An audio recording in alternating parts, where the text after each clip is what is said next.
Assalamualaikum warahmatullahi wabarakatuh. Sebelumnya izin memperkenalkan diri dulu. Saya Najma Safira. Saya Aulia Ramadhani. Saya Pipi Trisnavia. Saya Siti Salwa Akilah. Nah, di sini kami sebagai kelompok 4 akan memaparkan salah satu model transportasi, yaitu Modified Distribution Method atau biasa disingkat metode MODI. Nah, nanti di dalamnya kita akan membahas mengenai pengertian dan sejarah dari metode MODI tersebut yang akan dipaparkan oleh rekan saya Siti Salwa Akilah, dan juga akan ada keterkaitan dengan ayat Al-Qur'annya dan kelebihan dan kekurangan dari metode MODI tersebut yang akan dipaparkan oleh Pipi Trisnavia, dan juga nanti akan dijelaskan langkah-langkahnya yang akan dijelaskan oleh saya sendiri. Juga nanti kita akan membahas lebih detail sebagai contoh soalnya yang akan dipaparkan oleh rekan saya Aulia Adin Ramadhani, dan juga nanti kita akan memberikan latihan soal untuk rekan-rekan semuanya. Nah, jadi kita langsung saja ke pembahasan pertama, yaitu mengenai pengertian dan sejarah MODI. Untuk rekan saya Siti Salwa Akilah, dipersilahkan. Terima kasih kepada moderator. Di sini saya akan menjelaskan tentang pengertian MODI. Metode MODI atau Modified Distribution merupakan perkembangan dari metode stepping stone atau metode MODI, juga bisa disebut sebagai suatu variasi metode stepping stone yang didasarkan pada rumusan dual. Bedanya metode MODI dengan stepping stone ada dalam menentukan semua jalur tertutup variabel non-basis. Jadi, metode MODI ini tidak perlu menentukan semua jalur tertutup variabel non-basis, kecuali jalur tertutup untuk entering variabel. Karena itu, metode MODI merupakan cara yang lebih efisien untuk menghitung variabel non-basis. Penentuan sel kosong yang bisa menghemat biaya pada metode ini dilakukan dengan prosedur yang lebih pasti dan tepat, serta metode ini dapat mencapai hasil optimal lebih cepat. Selanjutnya saya akan menjelaskan tentang sejarah dari metode MODI. Nah, menurut teori operasi manajemen riset operasi atau Operation Research, pada Perang Dunia Kedua di tahun 1939, pemimpin militer Inggris memanggil sekelompok ahli dari berbagai disiplin ilmu dan mengkoordinasi mereka untuk mengatasi persoalan optimasi research mereka yang terbatas. Dan dengan bantuan Operation Research Metode, persenjataan Inggris dapat digunakan secara optimal untuk berbagai medan dan tipe pertempuran. Setelah Perang Dunia Kedua berakhir, akibat keberhasilan perang tersebut telah menarik perhatian orang-orang, terutama di bidang industri. Berkat bantuan Operation Research Method, ini hasil yang didapatkan sangat memuaskan, sehingga penggunaan sumber daya menjadi minimal dan keuntungan yang didapatkan menjadi maksimal. Perkembangan operasi ini sangat pesat sehingga kini telah dikembangkan dan digunakan dalam hampir setiap kegiatan, salah satunya di bidang-bidang bisnis seperti optimalisasi biaya operasional, perusahaan, dan lain-lain. Setelah itu didapatkan model transportasi dalam riset operasi merupakan model khusus pemrograman linear yang berhubungan dengan pengiriman komoditas dari sumber, misalnya dari pabrik ke tujuan pengirimannya. Nah, model transportasi itu pertama kali ditemukan oleh F.L. Hitchcock pada tahun 1941. Dalam studi kasusnya mengenai the distribution of product from several sources to numerous localities, metode ini pertama kali digunakan, kemudian disusul oleh T.C. Koopmans pada tahun 1947 dengan membuktikan buku yang berjudul Optimum Utilization of the Transportation System. Solusi layak awal dari masalah transportasi terdapat beberapa metode penyelesaian, di antaranya metode NWC atau Northwest Corner, metode biaya terkecil atau Less Cost Method, dan metode Vogel atau Vogel's Approximation atau metode PAM. Setelah didapat solusi layak awal, maka dapat dicari solusi optimal yang dapat digunakan, antara lain metode stepping stone dan juga metode modified distribution atau metode MODI. Untuk selanjutnya saya serahkan kepada rekan saya yaitu Pipi Trisnapia. Oke, terima kasih kepada Sawakila. Di sini saya akan menjelaskan keterkaitan ayat Al-Quran pada metode MODI. Terdapat dalam Quran surat Al-Hasyr ayat 7, surat ke-59 yang berbunyi A'udzubillahi minasyaitonirrajim. Bismillahirrahmanirrahim. Ma fa'allahu ala rasulihi min ahlil qura falillahi walirrasuli walizil qurba wal yatama wal masakin wa banas sabilu kai la yakunu qullatum bainal aghniya minkum wa ma atakumur rasulu fakhudhu wa ma nahakum anhu fantahu wattaqullah innallaha syadidul iqab. Yang artinya apa saja harta rampasan yang diberikan kepada Rasulnya dari harta benda yang berasal dari penduduk kota Makkah adalah untuk Rasul, kaum kerabat, yatim, orang-orang miskin, dan orang-orang yang dalam perjalanan. Supaya harta itu jangan beredar di antara orang kaya saja di antara kamu. Apa yang diberikan Rasul maka terimalah, dan apa yang dilarangnya maka tinggalkan. Dan bertakwalah kepada Allah, sebenarnya Allah amat keras hukumannya. Jadi intinya di sini firman Allah menjelaskan bahwa ada harta rampasan pada masa Kanjeng Nabi Muhammad sallallahu alaihi wasallam perang. Beliau mengambil rampasan perang yang diperintahkan Allah untuk Rasulnya, kaum kerabat, untuk anak-anak yatim, orang-orang miskin, dan orang-orang yang dalam perjalanan. Agar harta benda itu tidak dipakai orang dimiliki orang kaya saja. Maka Allah memerintahkan kepada Rasulnya apa yang diperintahkan oleh Rasul maka terimalah seperti melaksanakan sunnah-sunnahnya, harta bendanya dan apa yang ditinggalkan oleh Rasul, apa yang dilarang maka tinggalkanlah seperti perintah Rasul kepada kaum Islam yaitu wala taqrabu zina, yaitu janganlah mendekati zina. Maka bertakwalah kepada Allah karena hukuman Allah itu sangat keras. Di sini saya akan menjelaskan kelebihan dan kekurangan pada metode MODI.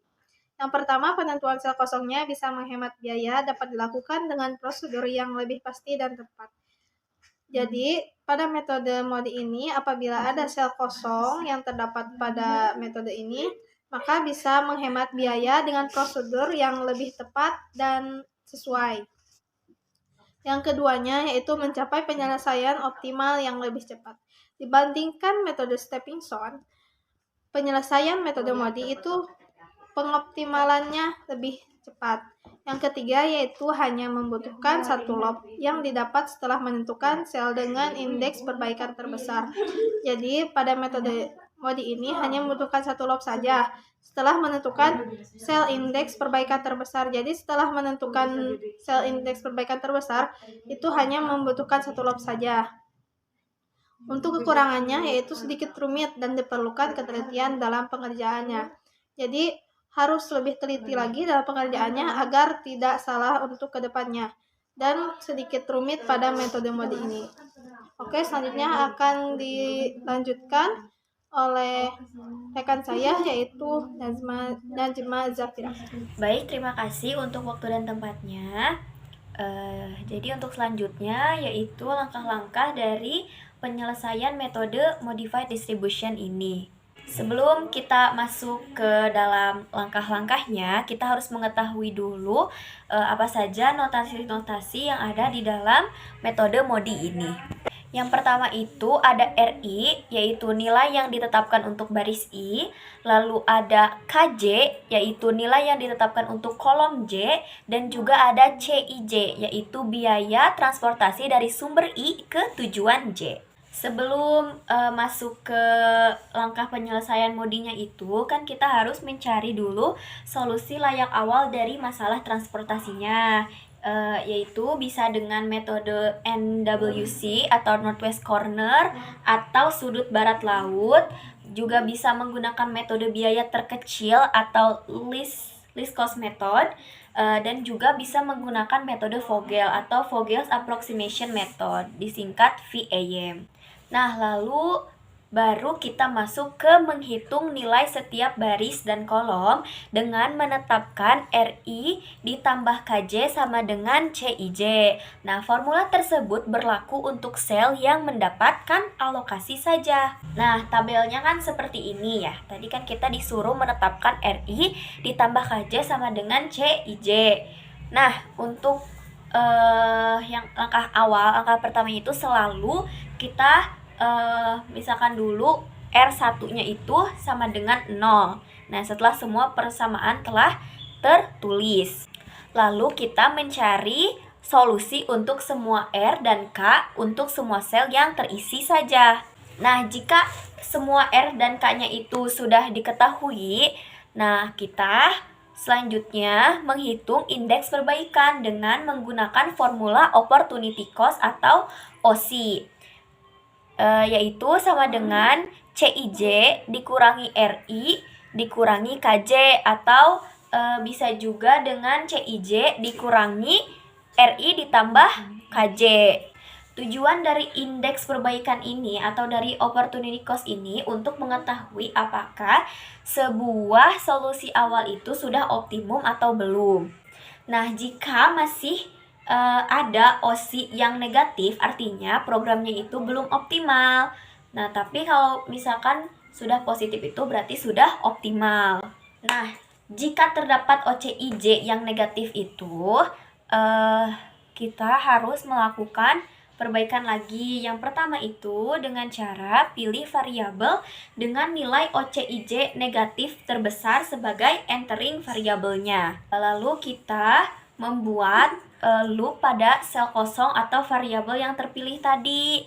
Nah, lebih bagus itu untuk arah loopnya itu berlawanan arah jarum jam ya. Tapi kalau misalkan mau berlawanan arah jarum jam juga bisa. Kemudian menempatkan tanda plus dan minus secara bergantian pada loop tersebut. Nah, dimulainya itu dari tanda plus. Lalu mengisi sel kosong tersebut dengan nilai terkecil yang ada di loop yang ada tanda minnya dengan memperhatikan jumlah kapasitas dan permintaannya. Nah, berarti kan kita sudah mendapatkan tabel hasil perubahannya. Nah, jadi kita tinggal ulangi saja langkah seperti pada penentuan R1 sama dengan 0 gitu. Sampai hasilnya itu hasil OCIJ-nya itu positif semua dan dapat dikatakan sudah optimum. Nah, mungkin untuk penjelasan lebih mendalamnya lagi, kita akan membahas ke contoh soalnya. Untuk contoh soal akan dipaparkan oleh rekan saya Aulia. Untuk Aulia, waktu dan tempat dipersilahkan. Oke, baik. Terima kasih kepada Najma.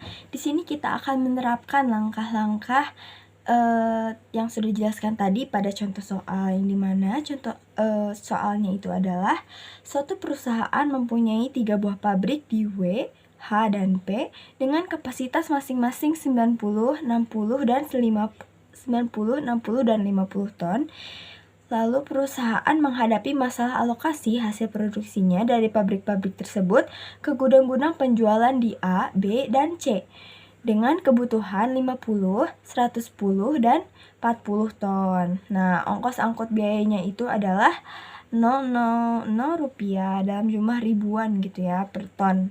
Nah, udah gitu, di sini terlampirkan tabelnya, yaitu gudang A, gudang B, gudang C, dan pabrik W, H, P. Ada ini terlampir angka-angkanya. Lalu, bagaimanakah cara perusahaan mengalokasikan pengiriman dari ketiga pabrik di ketiga gudang agar biaya pengirimannya itu minimum? Kita sudah tahu kan pastinya ini tuh bentuknya seperti ini. Nah, karena kita baru saja mengetahui selain X, nilai X, nah yang tabel yang di atas yang tadi itu ditempatkan kepada kolom yang kecil. Nah, setelah ditempatkan ke sini lalu kapasitasnya disimpan seperti ini kan, WHP itu berturut-turut 90, 60, 50. Lalu langsung saja dilampirkan ke tabel kapasitas.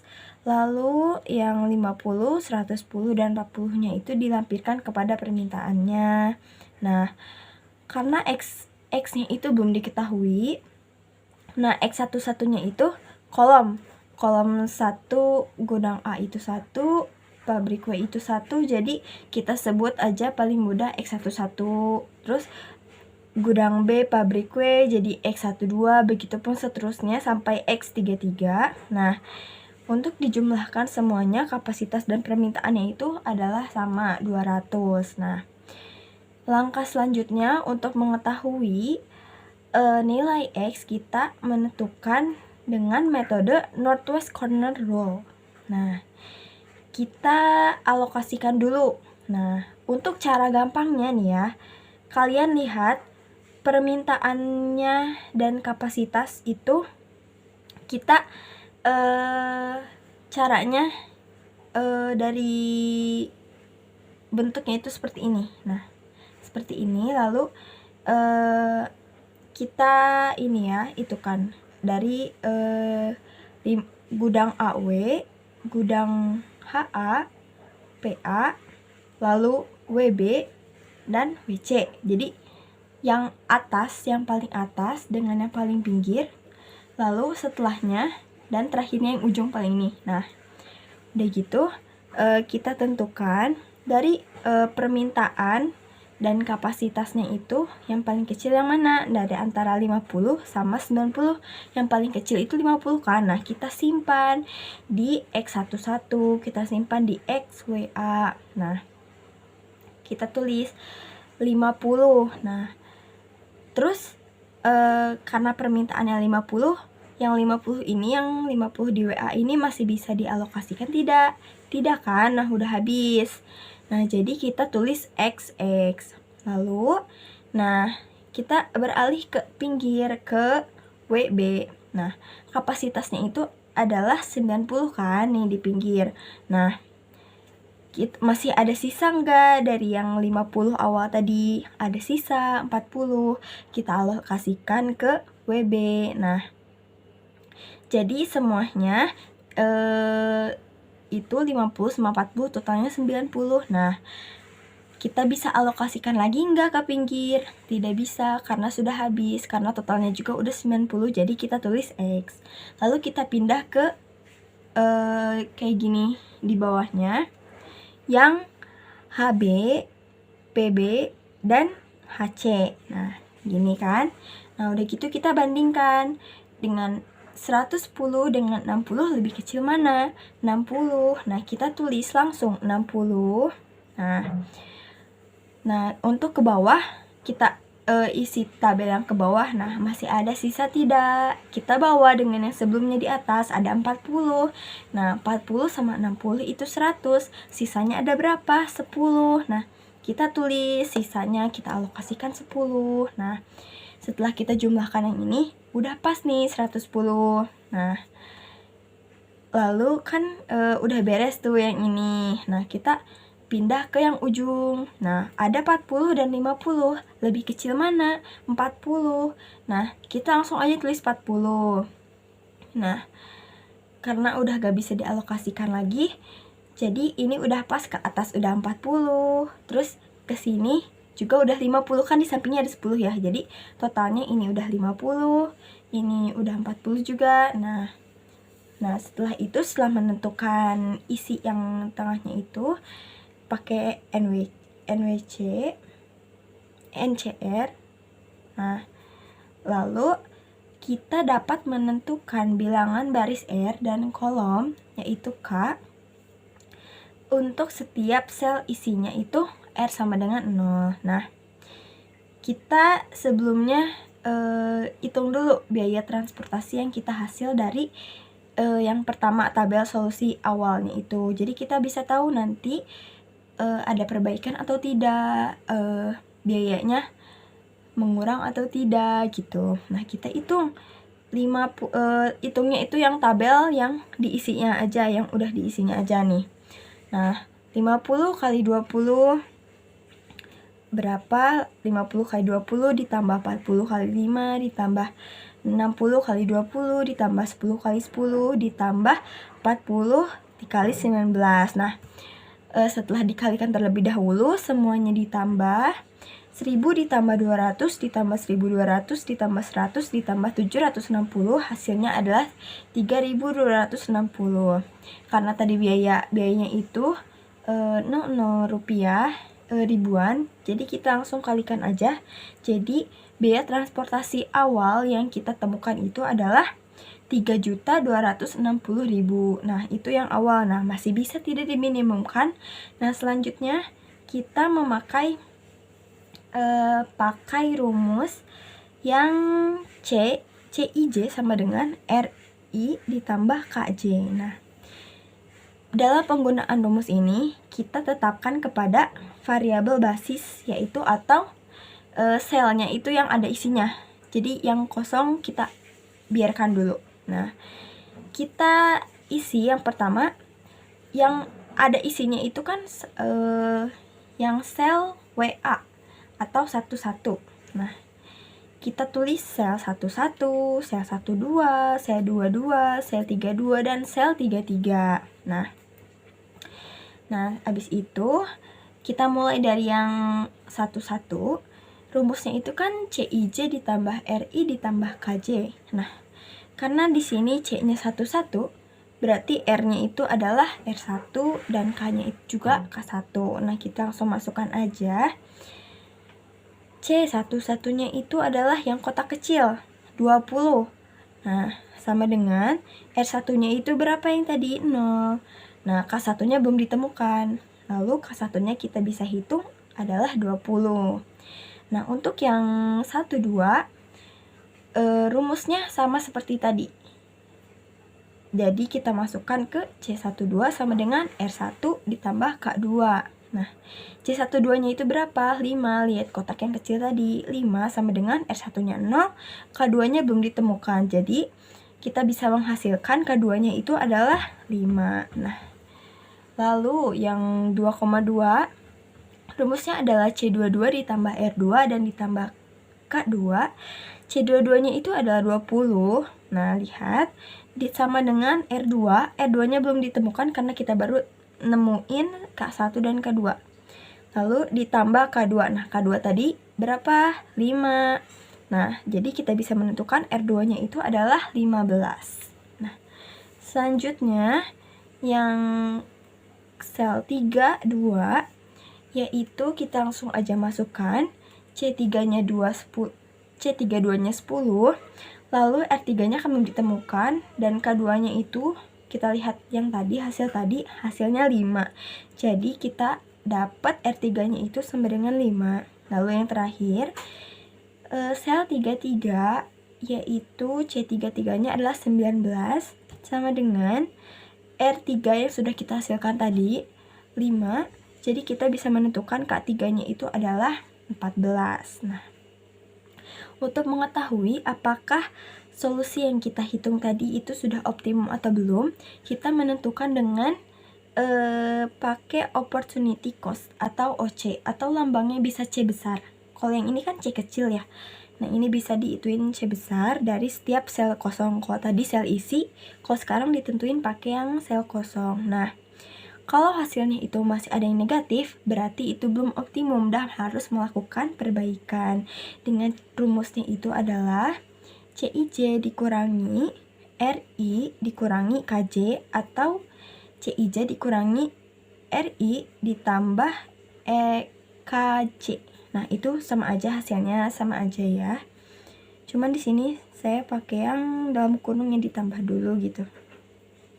Nah, dalam penentuan nilai OC-nya, kita masukin tabel yang awal, lalu kita masukin R dan K yang udah kita cari tadi. Nah, R0, R1-nya 0, R2-nya 15, R3-nya 5, lalu K1-nya 20, K2-nya 5, K2-nya 14. Nah, habis itu jika kalau yang tadi jika kolom masih ada yang negatif berarti belum optimal kan ya. Nah, kita langsung hitung saja semuanya. Yang kosongnya aja ya. Nah, yang kosongnya ini adalah sel 13, sel WC, sel 21, sel HA, sel 23, sel HC, dan sel 31 yaitu PA. Nah, kita pakai yang angka aja ya. Jadi yang pertama kita langsung aja C13 yang kecilnya adalah 8. Nah, 8 dikurangi dalam kurung R1-nya tadi kita udah ketemu 0 dan K3-nya itu adalah 14 nih ya. Nah, udah gitu 8 dikurangi 0 ditambah 14 hasilnya adalah negatif 6.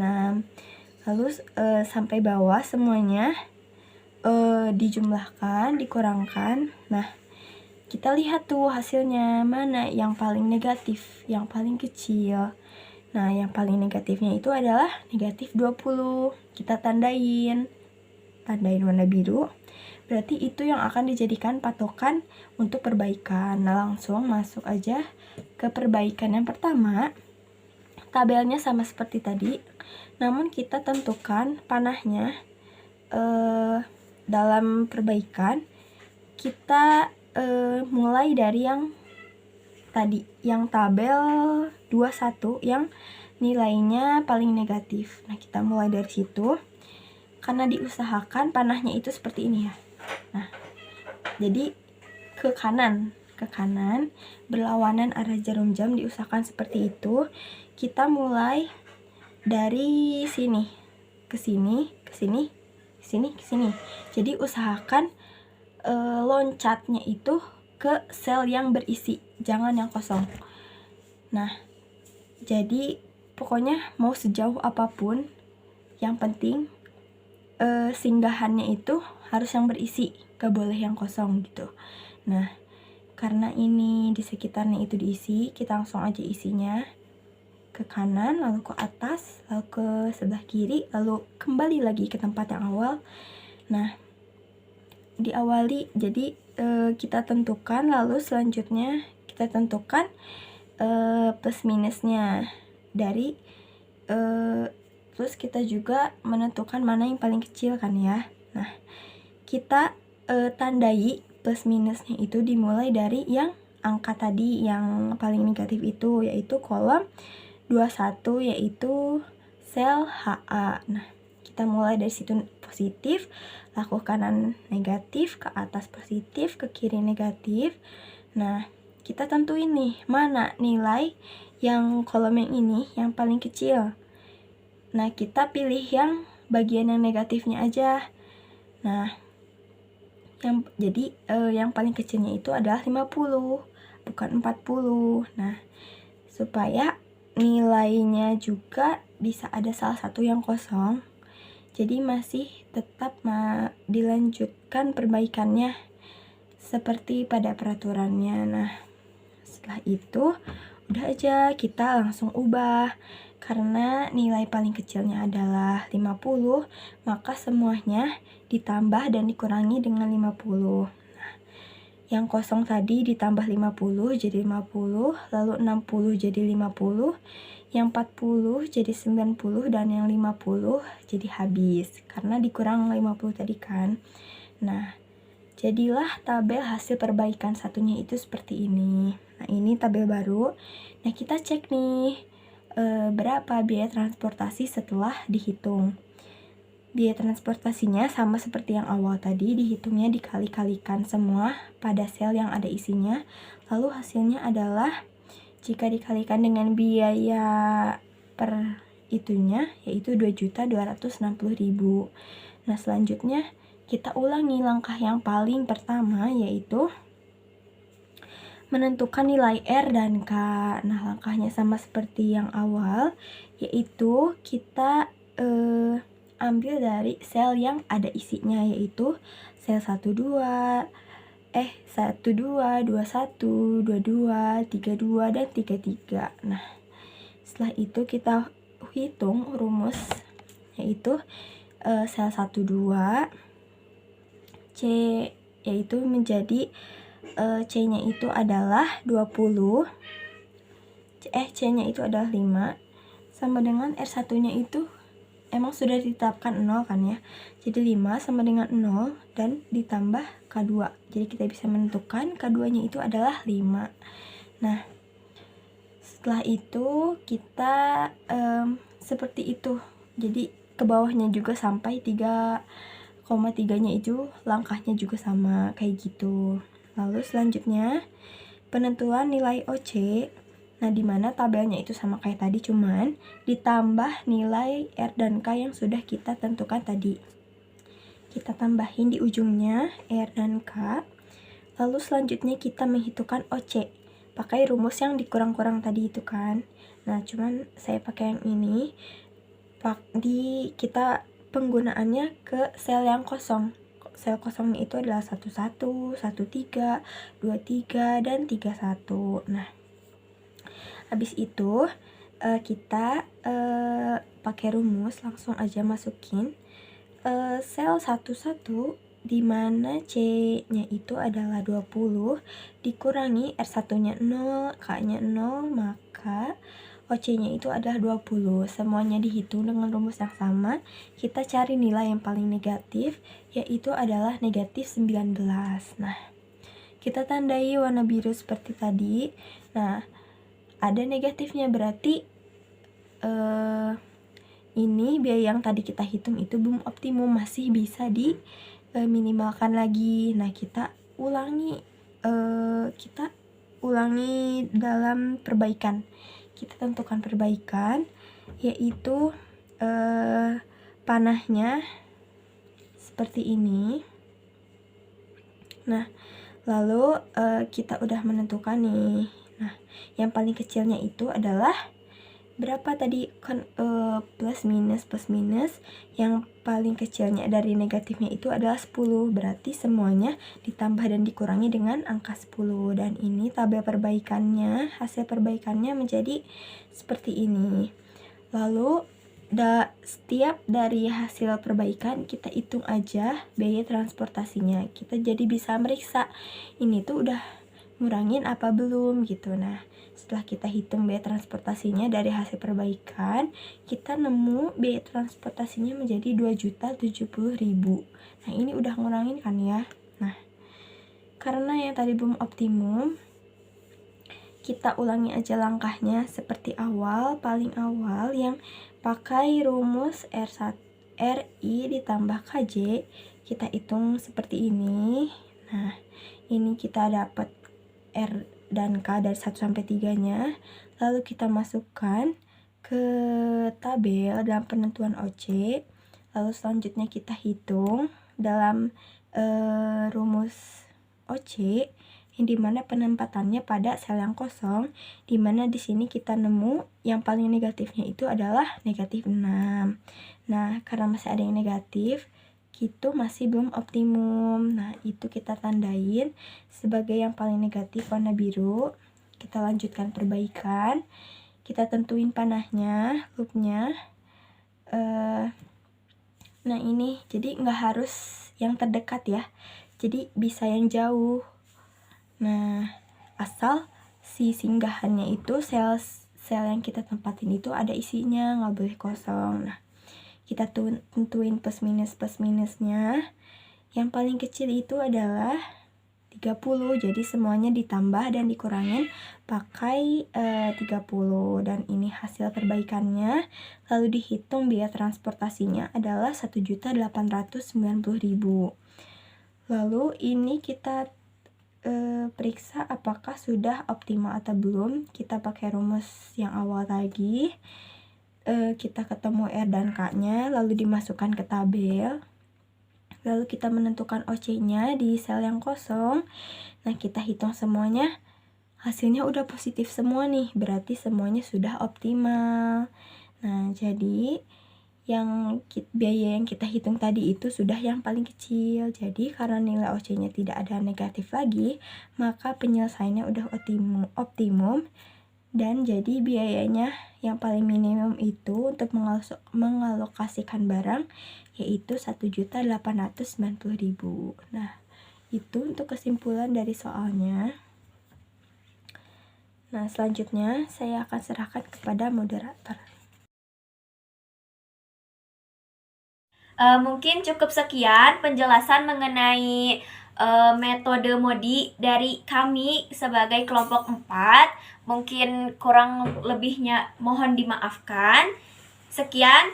Wassalamualaikum warahmatullahi wabarakatuh.